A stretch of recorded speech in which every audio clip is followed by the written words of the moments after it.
like Jason Kidd as a player and was one of the all-time greats, but look at his coaching record. He had brief success at one point with the Bucks. He instituted a new kind of a defense, which the league then figured out and he never really got away from it.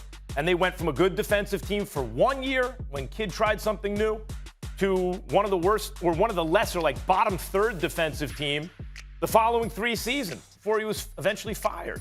So, and you look at his situation with the Nets, he tried to take over basketball operations, at least that was what was stated at the time, and they got rid of him because they saw it as like a power grab. If his head coaching record, lifetime, is below 500, that doesn't mean he can never be a good or successful NBA head coach. But if you want to compare him to a good coach with a winning record and then say, is this a step forward or backward? I have to say it's backward. I respectfully disagree. And I would tell you that it's a delicate conversation for me because, again, I've gone back many, many years with Rick Carlisle. I know him very well. He's a friend, and I respect the hell out of him, and he's a champion as a coach, and I think the man knows what the hell he's doing, and I'm very, very happy that he's got the job in Indy. I would tell you this. Since they won the championship in Dallas, however, the last 10 years, they've gone to the playoffs 6 times. They missed the playoffs 4 times. Of the 6 times they made the playoffs, they went home in the first round every single time. So for the last decade, you haven't been to the first round. There does come a point in time where every organization, it's not about your skills, it's not about your knowledge, it's not about your abilities. It's about whether or not there's the need for a new voice. And that's what this is, which is why I support Jason Kidd getting this job. Let's understand something here. Today's player wants a coach that they have a relationship with, wants a coach they feel that they can trust and that they can vibe with. Now, I don't think with Rick Carlisle there's any issue of trust, but in terms of having the kind of coach that you can vibe with on a personal level, clearly something was missing there. We saw the problems with Luka. Luka was leading the league in technical fouls. Luka was speaking out against the team. Luka was a bit truculent at times. People called them immature. Mike Wilbon and others have highlighted that reality. Mark Cuban has come to his defense, no doubt. But the bottom line is it took Mark Cuban coming to his defense because that was a belief that was growing to the point where even when I interviewed Luka Doncic, he acknowledged that there were people that were feeling that way about him and there were changes and modifications that he needed to make. So when we understand that, now we get to Jason Kidd. In Brooklyn, he actually did a good job, got to the semifinals his first year there, the only year there. But alienated some folks. They thought it was somewhat of a power grab. He had to go out there. Same thing with Milwaukee. Took him to the playoffs 2 times in his 3.5 years coaching that team. Developed Giannis, inherited Giannis, and developed him. The biggest thing that they say about Jason Kidd and the staffs that he has assembled is that they're incredibly big on player development, which is why the belief was the Los Angeles Lakers wanted him, but they didn't feel comfortable hiring him because of the checkered past stuff, first with domestic violence in the year 2000, 21 years ago, and then with the DUI in 2012. The bottom line is this.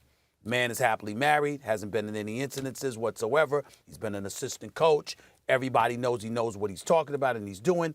And in the case of the Dallas Mavericks, I'm told he wouldn't be the coach there if it were not for Dirk Nowitzki, who was just brought on as a consultant. His former coach that he won a championship for, Rick Carlisle, spoke up for him. Dirk Nowitzki spoke up for him.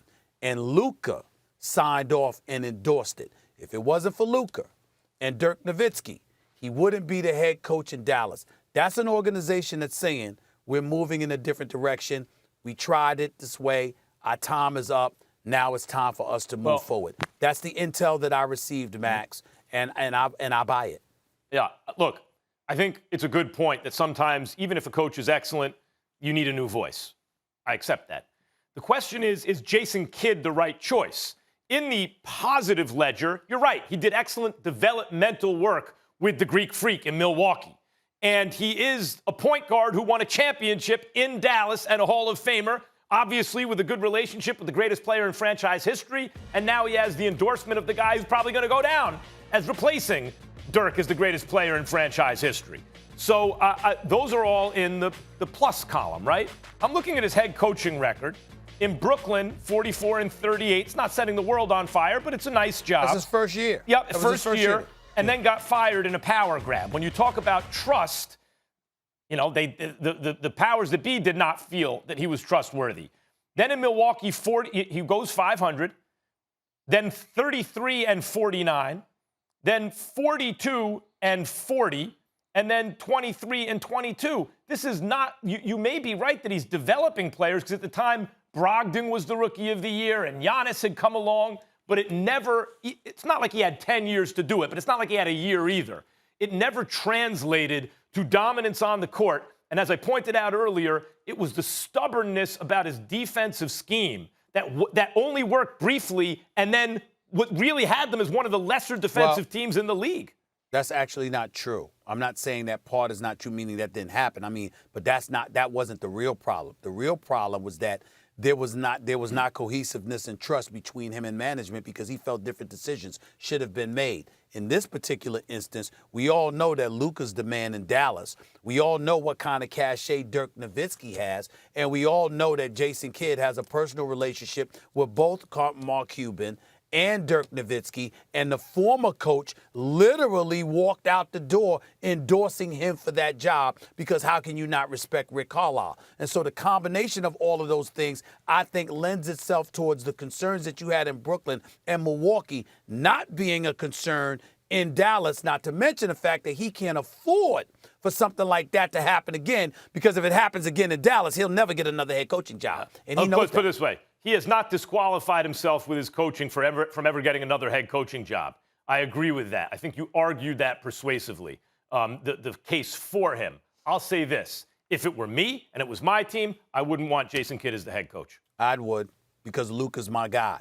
And I know that when it comes to point guards, there are very, very few people more qualified to coach and tutor a point guard than Jason Kidd.